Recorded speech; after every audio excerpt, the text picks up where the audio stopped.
હવે તમારું ઘર હોય કે ઓફિસ, તમે આ હાથીની પ્રતિમા જો મૂકો છો તો એનાથી તમારા જીવનમાં બદલાવ આવી શકે છે.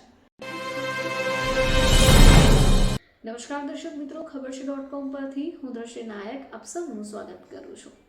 દર્શક મિત્રો, વાસ્તુશાસ્ત્ર અનુસાર હાથી જે હોય છે એને શક્તિ, સમૃદ્ધિ અને સૌભાગ્યનું પ્રતીક માનવામાં આવે છે. હવે તમારું ઘર હોય કે ઓફિસ, તમે આ હાથીની પ્રતિમા જો મૂકો છો તો એનાથી તમારા જીવનમાં બદલાવ આવી શકે છે. હવે હાથી જે છે, આ હાથીની છબી ઘરે રાખવું શુભ કે અશુભ, એના વિષય પર વાસ્તુ શું કહે છે આવો જાણીએ. તો સફેદ હાથીને સૌથી શુભ માનવામાં આવે છે. હવે આનું એક કારણ છે કે શાંતિ, સૌભાગ્ય અને દેવી લક્ષ્મીનું વાહન છે. જેને તમે તમારા ઘર અથવા ઓફિસની ઉત્તર દિશામાં રાખો છો તો સંપત્તિની વૃદ્ધિ અને શાંતિ વધે છે. હવે એ સિવાય હાથીને દક્ષિણ દિશામાં અથવા ડ્રોઈંગ રૂમમાં સોનાનો અથવા તો પિત્તળનો હાથી રાખવો ફાયદાકારક માનવામાં આવે છે, જે તમારી કારકિર્દી અને વ્યવસાયમાં પ્રગતિ તરફ દોરી જાય છે. હવે જો તમે તમારા ઘરના મુખ્ય પ્રવેશ દ્વાર ઉપર હાથીઓની જોડી રાખો છો તો એ પણ શુભ માનવામાં આવે છે.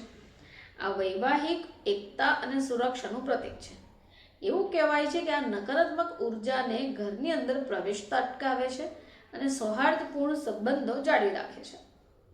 હવે હાથીની જે પ્રતિમા છે એના બાળક હાથી સાથે પરિવારના વિકાસ, પ્રેમ અને માતૃત્વનું પ્રતીક છે.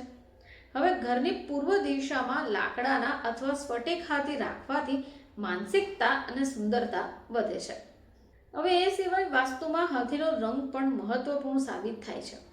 જેમ કે સફેદ રંગ હોય તો એ શાંતિ અને સૌભાગ્યનું પ્રતીક છે. સોનેરી રંગ સફળતા અને પ્રતિષ્ઠાનું પ્રતીક છે. કાળો રંગ રક્ષણનું પ્રતીક છે અને ચાંદી સમૃદ્ધિનું પ્રતીક છે.